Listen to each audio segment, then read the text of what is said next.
dengan korban pujian masuk hadirat-Mu Tuhan, berhiaskan kekudusan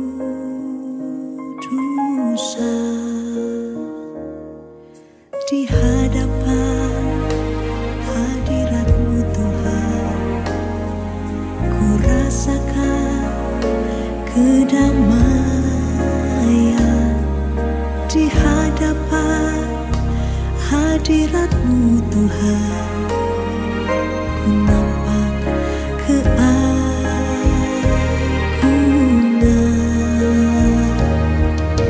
Yesus.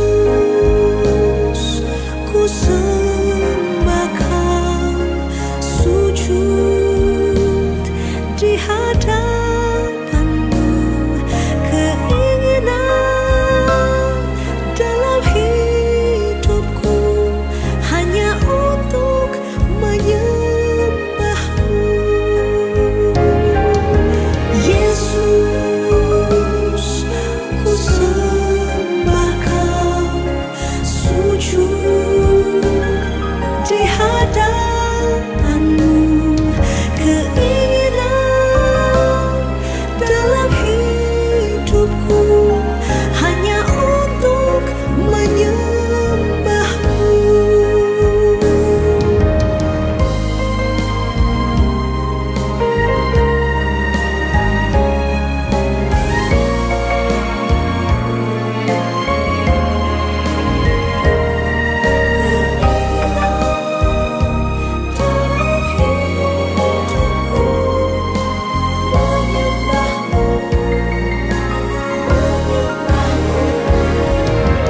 Yesus, ku sembah Kau, sujud di hadapan-Mu.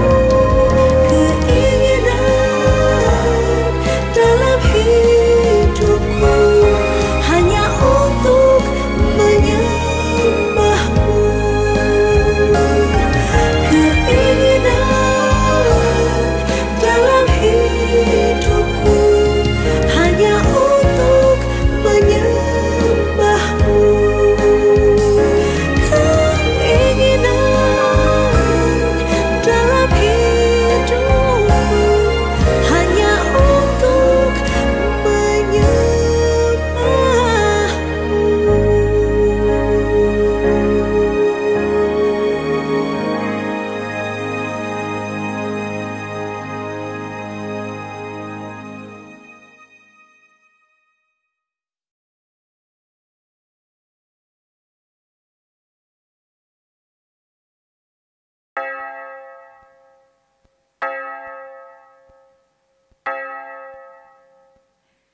Shalom Bapak Ibu Saudara, kita bersyukur karena pada hari ini Tuhan masih memberikan kepada kita kesempatan untuk boleh kembali lagi beribadah.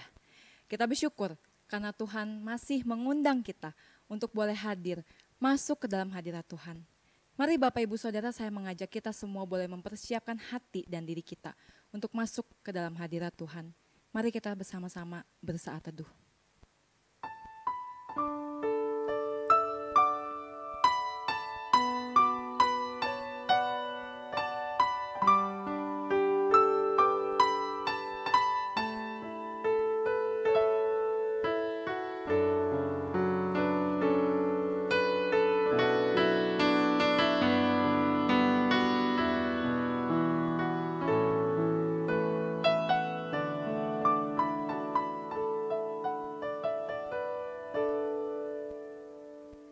Amin. Mari kita sama-sama bangkit berdiri. Ibadah kita pada hari ini, kita awali dengan satu keyakinan bahwa pertolongan kita adalah dalam nama Tuhan yang menjadikan langit dan bumi. Turunlah kiranya atas kita sekalian anugerah dan damai sejahtera dari Allah Bapa dan Tuhan Yesus Kristus. 2 Samuel 22 ayat 47, Tuhan hidup, terpujilah gunung batuku dan ditinggikanlah kiranya Allah, gunung batu keselamatanku. Mari Bapak Ibu Saudara sekalian, saat ini kita mau sama-sama meninggikan Allah kita. Karena Dia adalah Allah Segala perbuatannya ajaib. Tidak ada yang seperti dia. Mari kita katakan sama-sama. Dia Allah, dia Allah. Kristus sudah bangkit dari maut, dia Allah.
Bapa di dalam surga, kami datang ke hadapan-Mu saat ini, kami sungguh mengucap syukur Tuhan.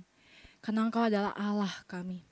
Kami bersyukur ya Tuhan, karena tidak ada Allah seperti Engkau yang boleh kami miliki di dunia ini ya Tuhan. Terima kasih Tuhan, kami bersyukur kalau Engkau begitu ajaib. Segala perbuatan-Mu, segala karya-Mu dalam kehidupan kami, semuanya ajaib, semuanya indah bagi kami Tuhan. Tuhan, kami datang ke hadapan-Mu saat ini. Kami mau masuk ke dalam hadirat Tuhan, kami mau menikmati hadirat Tuhan hari ini. Kami mau bersama-sama muji Tuhan, kami mau bersama-sama dengan umat Tuhan mendengarkan firman Tuhan. Kiranya Tuhan Kau boleh menolong setiap kami. Biarlah kami boleh bersama-sama memuji Tuhan, mendengarkan firman Tuhan. Dan biarlah sungguh Tuhan setiap kami semakin dikuatkan lewat ibadah kami pada hari ini. Terima kasih Tuhan, kami bersyukur, kami berdoa di dalam nama Tuhan Yesus. Amin. Silakan duduk Bapak Ibu Saudara sekalian. Setiap kali kita beribadah, Allah Tritunggal mengundang kita juga untuk boleh mengakui setiap dosa kita. Sama seperti Imamat 5 ayat 5 berkata, jadi apabila ia bersalah dalam salah satu perkara itu, haruslah ia mengakui dosa yang telah diperbuatnya itu.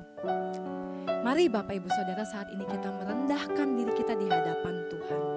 Mari kita sama-sama mengakui segala dosa kita di hadapan Tuhan. Mari kita sama-sama siapkan hati kita untuk mengakui dosa kita. Kita naikkan pujian Bila Kau Pernah Cinta Yesus.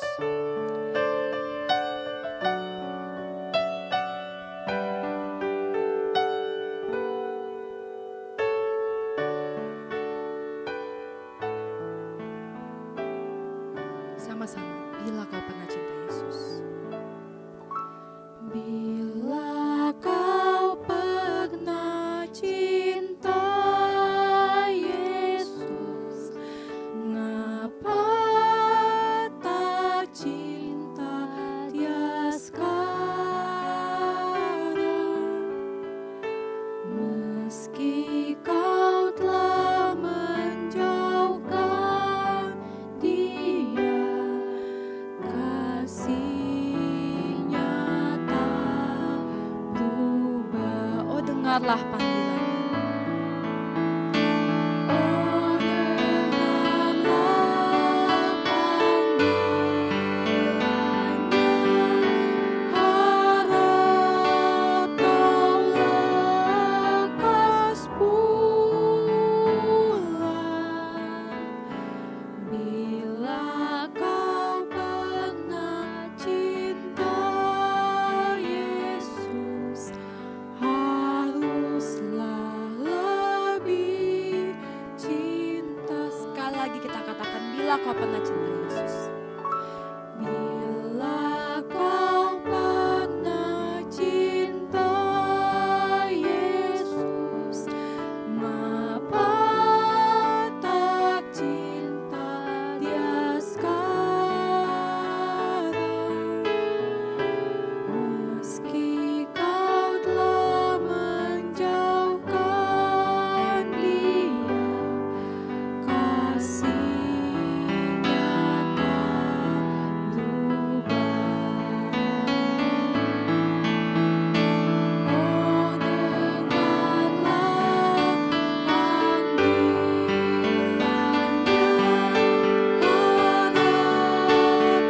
Oh, dengarlah panggilannya. Harap kau lekas pulang.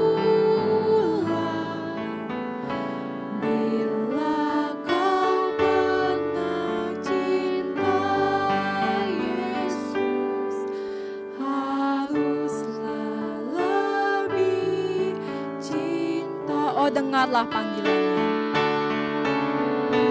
Oh, dengarlah panggilannya.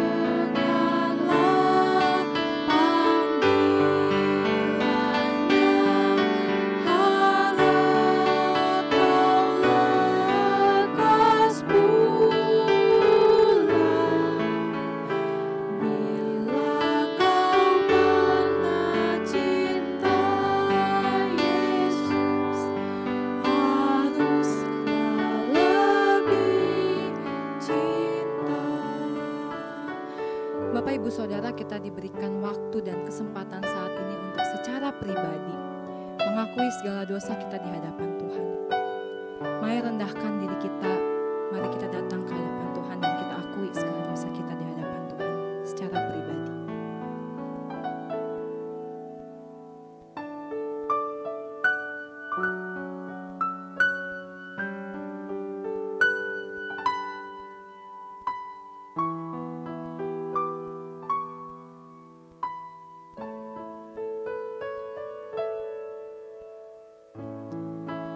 Bapa di dalam surga, kami datang ke hadapan-Mu saat ini. Kami anak-anak-Mu mengakui setiap kelemahan kami, dosa-dosa yang kami lakukan. Ya Tuhan, tidak ada yang tersembunyi bagi-Mu Tuhan. Engkau tahu setiap dosa yang kami pikirkan, lakukan, katakan, bahkan apa yang ada dalam hati kami. Tuhan, Engkau tahu. Ampunilah kami ya Tuhan yang begitu lemah, ampuni kami yang begitu mudah untuk jatuh ke dalam dosa. Ada banyak iri hati, pikiran-pikiran jahat yang mungkin pernah kami pikirkan. Tuhan, kami datang ke hadapan-Mu saat ini, kami mohon ampun. Ampuni kami ya Tuhan, ampuni kami. Kami bersyukur kami memiliki Allah yang begitu mengasihi kami, yang mau mengampuni kami. Tolong kami ya Tuhan, supaya kami boleh hidup menyenangkan hati Tuhan setiap waktu hidup kami. Terima kasih Tuhan untuk pengampunan yang sudah Tuhan berikan kepada setiap kami. Di dalam nama Tuhan Yesus kami berdoa dan mengucap syukur. Amin. Bapak Ibu Saudara, dengarkanlah janji pengampunan dosa yang diambil dari Roma, pasal 5 ayat 8 sampai 9.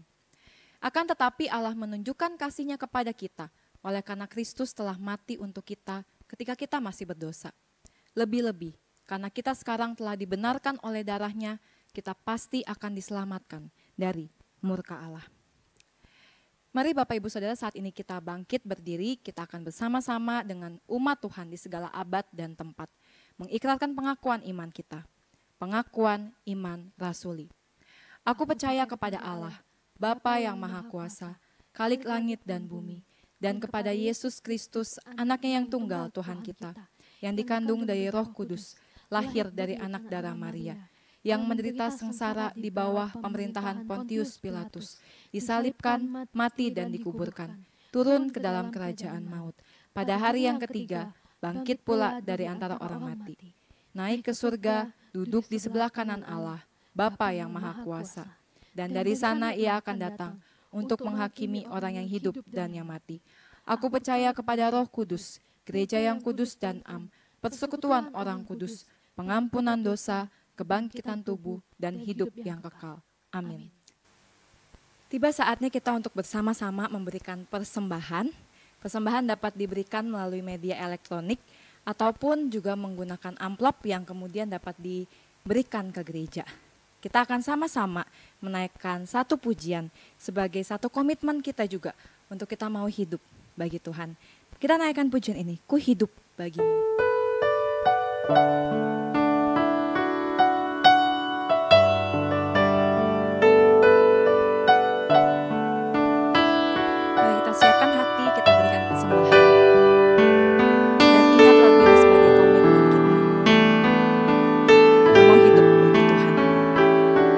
Sama-sama kita katakan, Yesus kau kebenaran. Yesus kau kebenaran yang menyelamatkanku. Kau memberikanku hidup dan pengharapan. Ku ikut kehendak-Mu.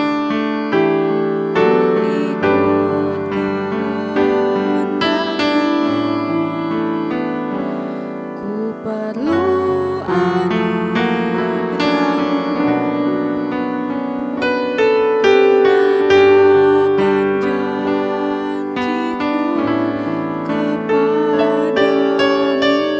ku hidup bagimu. Kalau ku hidup bagimu, hatiku tetap menyembahmu. Dunia tak bisa menjauhkanku dari kasih-Mu. Selama ku hidup, selama ku hidup bagimu. Mataku tetap memandangmu. Dunia tak bisa menjauhkanku dari kasih-Mu. Sekali lagi dari awal kita katakan, Yesus kau kebenaran. Yesus kau kebenaran yang menyelamatkanku. Kau memberikanku hidup dan pengharapan.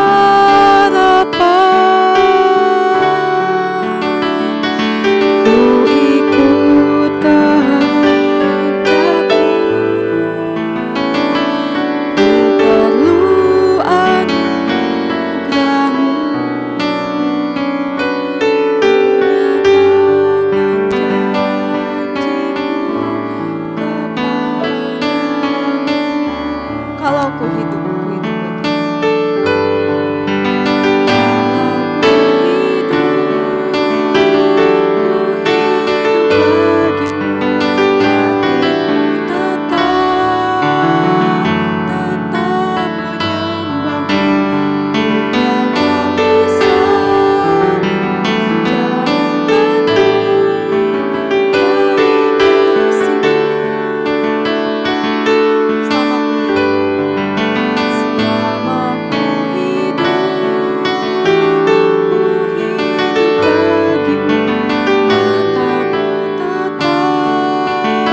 bisa menjauhkanku dari kasih-Mu.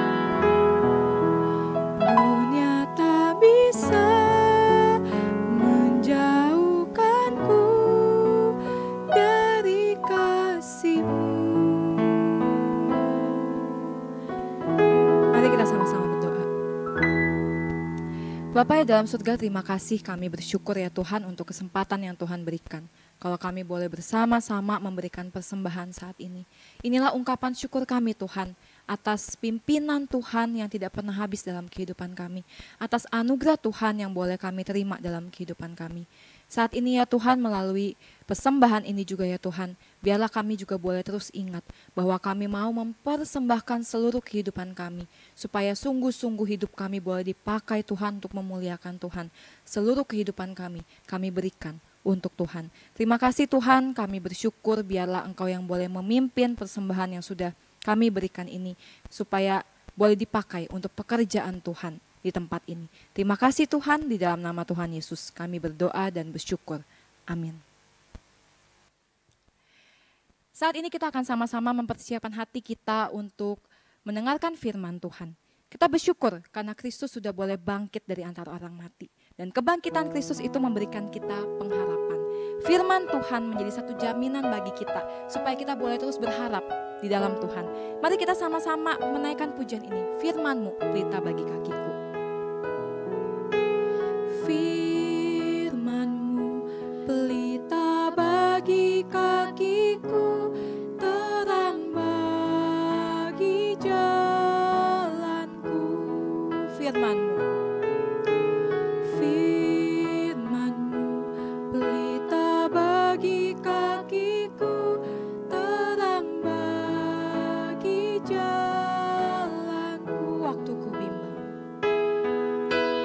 waktu ku bimbang dan hilang jalanku, tetaplah Kau di sisiku, dan takkan ku takut asal Kau di dekatku, besertaku selamanya. Oh, firman-Mu, pelita bagi kakiku, terang bagi jalanku. Mari kita naikkan pujian ini sekali lagi. Firman-Mu,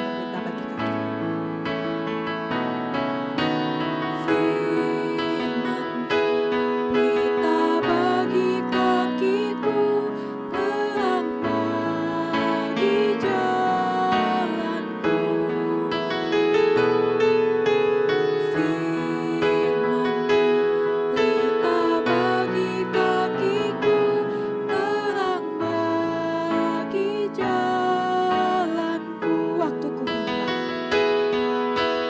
waktu ku bimbang dan hilang jalanku, tetaplah Kau di sisiku, dan takkan ku takut asal Kau di dekatku, besertaku selamanya.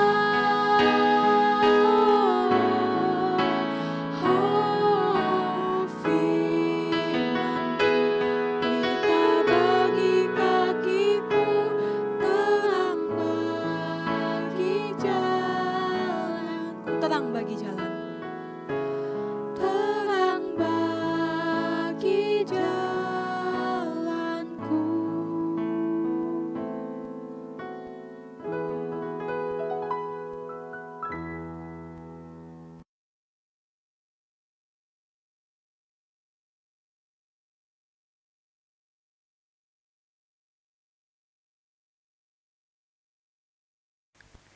Shalom Bapak Ibu Saudara-saudara sekalian yang dikasihi oleh Tuhan. Mari sebelum kita membaca dan kita merenungkan firman Tuhan pada hari ini, mari kita terlebih dahulu berdoa. Mari kita berdoa. Bapa di dalam sorga, kami bersyukur Tuhan begitu mengasihi kami, Sehingga saat ini kami masih diberi kesempatan untuk membaca dan merenungkan firman Tuhan. Berkatilah hamba-Mu ini ya Bapa, sehingga firman Tuhan yang telah dipersiapkan dapat disampaikan dengan baik dan jelas. Sehingga kami semua yang mendengarkan dapat mengerti, dan kiranya Allah Roh Kudus juga menolong kami semua tanpa terkecuali. Baik hamba-Mu yang menyampaikan maupun jemaat yang mendengarkan, supaya kami semua sama-sama dapat sanggup menghidupi dan melakukan firman Tuhan yang telah kami dengar. Terima kasih ya Bapa, demi nama Tuhan Yesus Kristus kami berdoa. Amin. Saudara-saudari, Bapak Ibu jemaat sekalian yang dikasihi oleh Tuhan, beberapa hari ini ketika membaca atau menonton berita di media sosial ataupun televisi, bisa membuat hati kita ini merasa gemas atau miris begitu ya. Saudara-saudara, saya berpikir kok bisa ya orang-orang itu jahat benar gitu ya. Saudara-saudara, kok kayaknya orang-orang banyak orang yang tidak memiliki hati nurani, ya enggak. Saudara-saudara, di tengah-tengah banyaknya orang yang berjuang antara hidup dan mati karena kekurangan oksigen di rumah sakit, dan pihak rumah sakit juga sedang kewalahan untuk membantu pasien-pasien yang sakit karena stok oksigen di rumah sakit juga sedang habis begitu. Ada orang, Bapak Ibu Saudara sekalian, yang sengaja borong oksigen yang banyak, kemudian ditumpuk dan dijual dengan harga 2-3 kali lipat, saudara-saudara.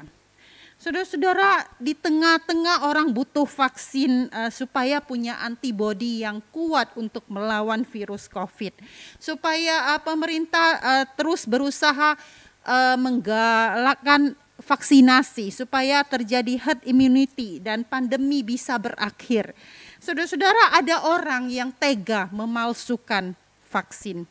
Ada orang yang kemudian juga memalsukan hasil tes antigen atau hasil swab. Saudara, semua itu dilakukan demi keuntungan pribadi. Saudara-saudara, baru ini saya juga mendengar berita lagi bahwa di tengah orang yang sedang sedih, sedang menangis kedukaan karena keluarganya yang meninggal dunia. Saudara-saudara, keluarga meninggal dunia karena COVID. Tetapi ada pihak-pihak tertentu yang tega memalak keluarga untuk membayar biaya kremasi sebesar 80 juta rupiah. Ada pula yang tega memalak keluarga yang sedang mengantri untuk menguburkan keluarganya yang kena COVID. Bapak, Ibu, saudara-saudara sekalian yang dikasihi oleh Tuhan, apa yang saya ceritakan tadi itu hanya segelintir dari begitu banyaknya kejahatan yang dilakukan oleh orang-orang ya saudara-saudara. Saudara-saudara, banyak orang yang begitu bangga karena bisa melakukan dosa. Saudara-saudara, apalagi kalau enggak ketahuan, kejahatannya itu tidak diketahui orang lain, tidak diketahui oleh keluarganya. Orang melihat dia orang yang baik, tetapi ternyata dia pun melakukan kejahatan. Saudara-saudara, mungkin ada orang-orang yang tampaknya beribadah, tetapi sebenarnya setiap harinya dia hidup di dalam dosa. Saudara-saudara, mungkin hal ini membuat banyak anak-anak Tuhan, membuat kita yang ingin sungguh-sungguh hidup benar, kita seringkali merasa kecewa dan kemudian kita komplain sama Tuhan. Kita berpikir kok hidup benar itu susah, ya. Jadi orang jujur terus hidupnya sulit. Jadi orang jujur terus kok hidup miskin terus, gitu ya. Jadi orang yang selalu mengatakan kebenaran kadang-kadang dibenci orang. Kadang-kadang dibilang orang bego, begitu Apa untungnya sih hidup benar? Mungkin itu menjadi pertanyaan buat kita. Kok sepertinya Tuhan membiarkan orang-orang yang hidupnya tidak benar? Apa Tuhan nggak tahu ya mereka itu hidupnya jahat? Mengapa Tuhan membiarkan kejahatan ada di dunia kalau Tuhan tahu mereka hidup jahat? Mengapa Tuhan tidak menghukum mereka? Mungkin ini menjadi pertanyaan-pertanyaan dari banyak anak-anak Tuhan. Mungkin termasuk engkau dan saya. Saudara, hal inilah yang ingin Tuhan Yesus jelaskan melalui perumpamaan ladang dan gandum yang akan kita renungkan hari ini. Saudara-saudara, saya akan membacakan firman Tuhan dari Injil Matius pasal yang ke-13 ayat 24 sampai ke-30 bagi Bapak Ibu Saudara sekalian. Matius 13 ayat 24 sampai ke-30. Demikian firman Tuhan. Yesus membentangkan suatu perumpamaan lain lagi kepada mereka, katanya, hal kerajaan sorga itu seumpama orang yang menaburkan benih yang baik di ladangnya. Tetapi pada waktu semua orang tidur, datanglah musuhnya, menaburkan benih lalang di antara gandum itu, lalu pergi. Ketika gandum itu tumbuh dan mulai berbulir, tampak jugalah lalang itu. Maka datanglah hamba-hamba tuan ladang itu kepadanya dan berkata, Tuan, bukankah benih baik yang Tuan taburkan di ladang Tuan? Dari manakah lalang itu? Jawab tuan itu, seorang musuh yang melakukannya. Lalu berkatalah hamba itu kepadanya, jadi maukah Tuan supaya kami pergi mencabut lalang itu? Tetapi ia berkata, jangan, sebab mungkin gandum itu ikut tercabut pada waktu kamu mencabut lalang itu. Biarkanlah keduanya tumbuh bersama sampai waktu menuai. Pada waktu itu aku akan berkata kepada para penuai, kumpulkanlah dahulu lalang itu dan ikatlah berberkas-berkas untuk dibakar. Kemudian kumpulkanlah gandum itu ke dalam lumbungku. Lanjut ayat ke-40 sampai 43. Maka seperti lalang itu dikumpulkan dan dibakar dalam api, demikian juga pada akhir zaman. Anak manusia akan menyuruh malaikat-malaikatnya dan mereka akan mengumpulkan segala sesuatu yang menyesatkan dan semua orang yang melakukan kejahatan dari dalam kerajaannya. Semuanya akan dicampakkan ke dalam dapur api. Di sanalah akan terdapat ratapan dan kertakan gigi. Pada waktu itulah orang-orang benar akan bercahaya seperti matahari dalam kerajaan Bapa mereka. Siapa bertelinga, hendaklah ia mendengar. Sedemikian jauh pembacaan firman Tuhan. Bapak Ibu sekalian yang dikasihi Tuhan, dalam bagian firman Tuhan yang saya bacakan tadi, sebelum mulai memberikan perumpamaannya, Tuhan Yesus berkata, hal kerajaan sorga itu seumpama. Ya, apa sih kerajaan sorga itu, saudara? Kerajaan sorga itu di sini bisa memiliki arti tentang kerajaan sorga nanti. Pada akhir zaman, ketika kita yang sungguh-sungguh percaya kepada Tuhan Yesus Kristus sudah ada di sorga. Tetapi selain itu, saudara-saudara, kerajaan sorga ini juga bisa memiliki arti tentang pemerintahan Allah pada masa kini. Tetapi kita masih hidup dalam dunia yang fana ini. Jadi kerajaan sorga berkaitan dengan kehidupan anak-anak Tuhan pada masa kini dan pada masa yang akan datang. Dan tentu ini berkaitan dengan Kristus yang menjadi raja di dalam kerajaan sorga. Lalu dengan apakah kerajaan sorga itu diumpamakan oleh Tuhan Yesus dalam bagian yang baru kita baca tadi, saudara. Di sini Tuhan Yesus mengumpamakan kerajaan sorga itu dengan orang yang menaburkan benih yang baik atau benih gandum di ladangnya. Tetapi pada waktu semua orang tertidur, datanglah musuh menaburkan benih lalang di antara gandum itu. Lalu pergi. sehingga tumbuhlah lalang di antara tanaman gandum. Bapak, Ibu, saudara-saudara sekalian dikasihi oleh Tuhan, Tuhan Yesus memakai perumpamaan yang sederhana ini supaya orang-orang pada waktu itu yang mendengarnya gampang dengan mudah mengerti maksud Tuhan Yesus. Saudara sekalian, gandum adalah jenis makanan yang penting bagi orang Israel. Gandum juga sering dipakai untuk melambangkan kebajikan atau pemeliharaan Allah bagi mereka. Dan pada saat itu, saudara-saudara, lalang yang tumbuh di antara tanaman gandum juga adalah hal yang biasa terjadi. Di daerah Galilea, saudara-saudara, tumbuh semacam lalang yang daunnya hampir sama dengan daun gandum.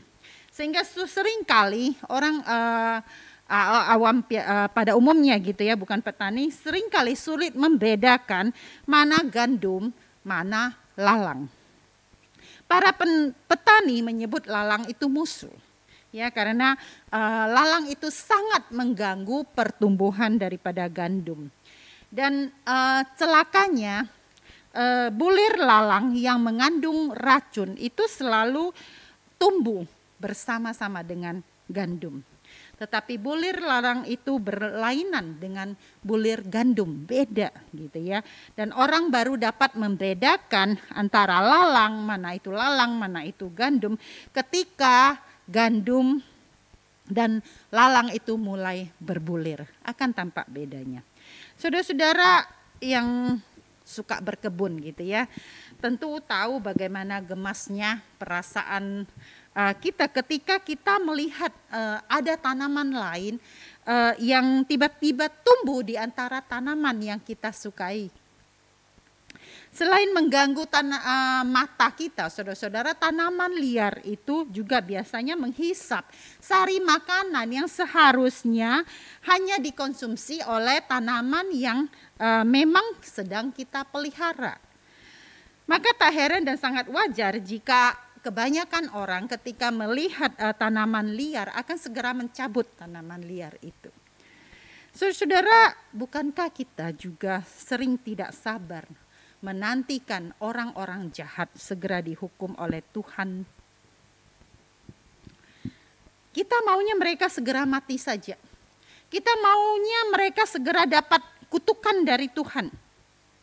Bahkan murid-murid Tuhan Yesus pun begitu, saudara-saudara. Suatu kali ketika Tuhan Yesus dan murid-muridnya sedang dalam perjalanan ke Yerusalem, mereka waktu itu masuk ke satu desa yang bernama ke suatu desa orang Samaria. Nah, pada waktu itu rupanya saudara-saudara, orang-orang Samaria itu tidak terima Tuhan Yesus. Karena itu murid-murid Tuhan Yesus, Yakobus dan Yohanes marah. Gitu ya, mereka berkata kepada Tuhan Yesus, Tuhan mau enggak kalau kami menyuruh api turun dari langit dan membinasakan mereka? Tetapi Tuhan Yesus menegur Yakobus dan Yohanes pada waktu itu. Saudara-saudara, sama seperti murid-murid, kita juga seringkali tidak sabar kepada orang jahat. Sama seperti yang Tuhan Yesus katakan di dalam perumpamaan ini tadi. Hamba-hambanya Tuhan yang menaburkan benih yang baik itu juga kesal begitu ya. Sehingga ketika melihat ada lalang tumbuh di antara gandum, mereka juga mengusulkan kepada tuannya supaya mereka mencabut lalang yang jelas mengganggu tumbuhan gandumnya. Tetapi pemilik ladang yang menaburkan benih yang baik itu melarang hamba-hambanya untuk mencabut lalang itu, saudara-saudara. Mengapa? Karena Tuhan itu tidak mau gandum ikut tercabut sebelum masa menuai. Tetapi saudara coba perhatikan Matius 13 ayat ke-30. Sekalipun gandum dan lalang dikondisikan tumbuh bersama pada masa pertumbuhan mereka, tetapi ada yang berbeda pada saat menuai. Pada masa menuai, saudara-saudara, keduanya tidak akan mendapatkan perlakuan yang sama. Yang akan dituai adalah gandum, sedangkan lalang akan dikumpulkan dan akan dibakar di dalam api. Apa maksud perumpamaan ini, saudara-saudara? Tuhan Yesus memberikan penjelasan tentang perumpamaan ini kepada murid-muridnya di dalam Matius pasal 13 ayat 36 sampai ke 43. Bahwa Tuhan Yesus adalah Tuhan yang menaburkan benih yang baik itu di dalam ladang ini, yaitu di dalam dunia ini. Orang-orang yang bertobat, orang-orang yang percaya kepada Tuhan Yesus adalah benih yang baik. Gandum yang tumbuh dari hasil Injil, dari hasil karya penebusan Tuhan Yesus Kristus. Tetapi iblis tidak tinggal diam, saudara. Iblis juga menabur benih lalang, menabur kejahatan di dalam dunia ini. Sehingga di dalam dunia ini ada banyak anak-anak si jahat. Orang-orang berdosa yang tidak mau bertobat, tidak mau percaya kepada Tuhan Yesus Kristus dan terus-menerus hidup di dalam kesesatan. Dan oleh Tuhan, pemilik dunia ini, orang benar dan orang jahat dibiarkan hidup atau tumbuh bersama-sama untuk sementara waktu. Mereka diberi anugerah yang sama, saudara. Sama-sama dapat oksigen, sama-sama dapat sinar matahari, sama-sama dapat hujan, sama-sama hidup di bumi yang sama. Namun perhatikan kata Tuhan Yesus. Biarkanlah keduanya tumbuh bersama sampai waktu menuai. Apa artinya Bapak Ibu Saudara sekalian? Artinya hidup orang benar dan hidup orang berdosa sama-sama memiliki batas waktu. Fokus Tuhan Yesus melalui pengajaran ini adalah bahwa waktu menuai atau penghakiman terakhir pasti terjadi. Tidak selamanya Tuhan membiarkan kejahatan itu tetap ada. Pada waktunya nanti Tuhan Yesus sendiri yang akan memisahkan yang baik dan yang jahat. Lalang akan dikumpulkan terlebih dahulu berberkas-berkas dan kemudian akan dibuang dan dibakar di dalam dapur api. Neraka adalah tempat penghukuman bagi orang yang sesat, tidak mau bertobat, tidak mau percaya Tuhan Yesus dan terus melakukan kejahatan. Di sanalah akan terdapat ratap dan kertakan gigi. Jadi saudara-saudara, jika engkau dijahati orang sekarang, tidak usah membalas. Pembalasan adalah milik Tuhan. Jangan sampai dengan membalas kejahatan orang lain, kita jadi sama jahatnya dengan mereka. Ayo tetap bertahan. Tetap berbuat apa yang benar dan apa yang baik. Dan pada akhirnya Allah pasti akan membinasakan orang-orang yang jahat. Dan sama seperti gandum yang dikumpulkan oleh tuannya di dalam lumbungnya, saudara-saudara. Maka orang-orang yang telah ditebus oleh Tuhan Yesus Kristus akan dikumpulkan Tuhan di dalam lumbungnya, yaitu sorga. Di sana kita akan menikmati hidup yang kekal, yang bahagia abadi selama-lamanya bersama dengan Tuhan yang mengasihi kita. Dan demi untuk itu, supaya kita boleh diselamatkan, supaya kita boleh dibenarkan, supaya kita boleh diizinkan untuk masuk ke surga, saudara-saudara. Tuhan Yesus sudah bayar dengan mahal, dengan nyawanya, dengan darahnya, ketika dia harus mati di atas kayu salib untuk menebus orang-orang yang berdosa. Bapak, Ibu, saudara-saudari sekalian yang dikasihi oleh Tuhan, jangan sia-siakan hidup kekal dan keselamatan kekal yang Tuhan sudah siapkan bagi engkau dan saya. Dengan pengorbanan yang besar. Mari Bapak Ibu Saudara sekalian, sekalipun hidup di dunia ini banyak kesulitan. Sekalipun hidup di dalam dunia ini banyak tantangan, tetaplah hidup dalam kebenaran. Tetap taat dan tetap lakukan firman Tuhan. Tetap hidup sebagai orang yang benar-benar percaya dan beriman kepada Tuhan. Tidak selamanya orang benar itu hidup susah. pada waktu Tuhan nanti, orang-orang benar akan bercahaya seperti matahari di dalam kerajaan Bapaknya. Itu janji dari Tuhan Yesus Kristus.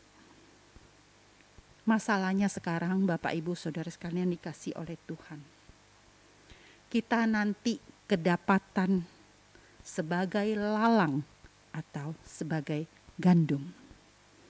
Dalam penghakiman nanti engkau dan saya didapati sebagai orang jahat atau orang benar. Biarlah ini menjadi perenungan bagi kita semua. Mari kita berdoa. Bapa di dalam surga, ampuni kami ya Tuhan jika kami selama ini, mungkin kami pikir kami adalah orang yang benar, tetapi kenyataannya hidup kami tidak berbuahkan kebenaran. Terima kasih Tuhan untuk firman-Mu hari ini yang mengingatkan kami sekali lagi akan adanya hari penghakiman Tuhan untuk setiap kami. Biarlah firman Tuhan ini membuat kami sungguh-sungguh mau bertobat dan mau berusaha hidup benar di hadapan Tuhan dalam keadaan apapun. Supaya ketika penghakiman itu datang, kami boleh Tuhan dapati sebagai orang yang benar, yang berhak masuk ke sorga. Kami bukan kedapatan sebagai orang jahat yang akan dihukum dalam api neraka. Kami bersyukur firman Tuhan pada hari ini juga boleh menguatkan kami, supaya kami boleh tetap hidup di dalam kebenaran firman Tuhan. Karena janji Tuhan bahwa kami orang yang tetap setia dan hidup benar di hadapan Tuhan, satu hari nanti kami mendapatkan tempat yang baik di sorga bersama dengan Tuhan. Tuhan, terima kasih untuk firman Tuhan hari ini. Demi nama Tuhan Yesus Kristus kami berdoa. Amin.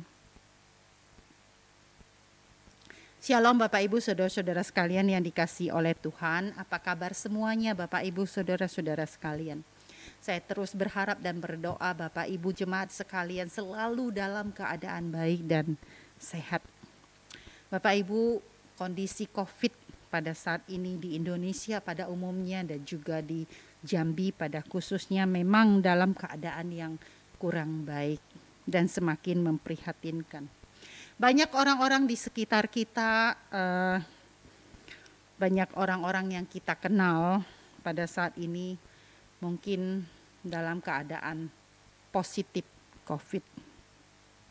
Karena itu Bapak Ibu saya terus berharap supaya kita semua terus menjaga protokol kesehatan dengan ketat ya. Kita semua juga terus menjaga kesehatan kita masing-masing. Saya berharap semua jemaat dalam keadaan baik ya.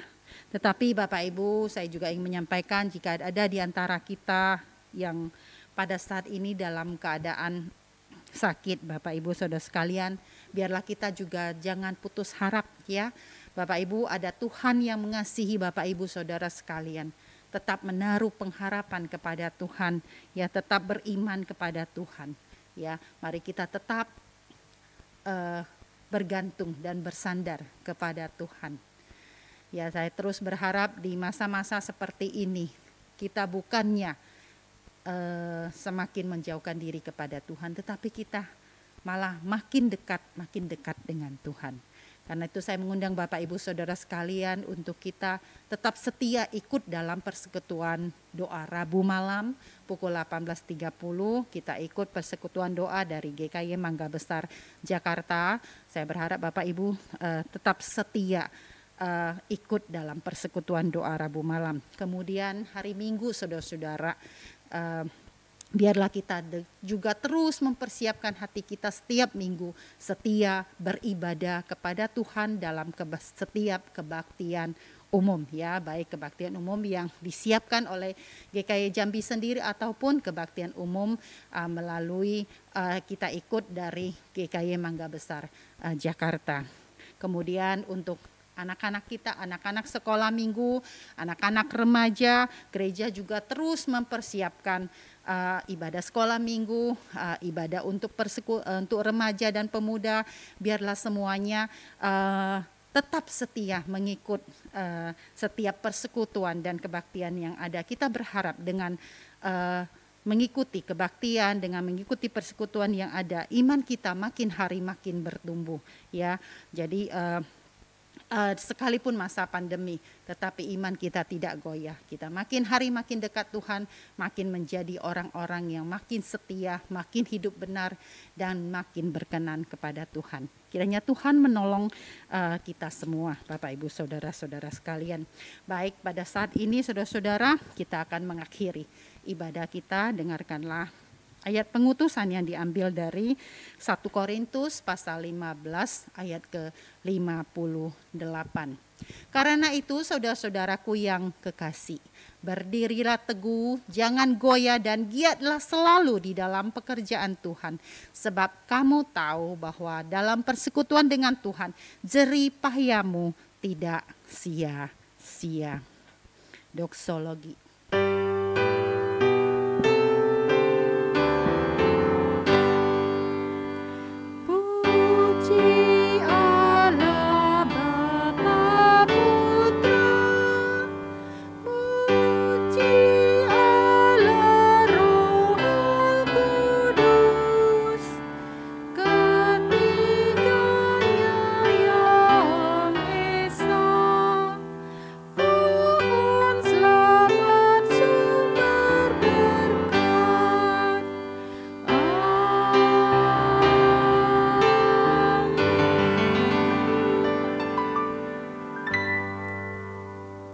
Bapak di dalam surga, kami mengucap syukur untuk ibadah kami pada hari ini.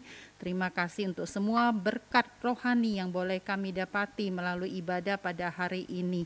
Bapak, kami terus memohon anugerah pertolongan Tuhan untuk setiap kami. Kiranya kasih karunia dari Allah Bapa, kasih sayang dari Tuhan Yesus Kristus, anugerah penghiburan, kekuatan, pertolongan dari Allah Roh Kudus terus menyertai kita semua sejak saat ini sampai selama-lamanya. Amin.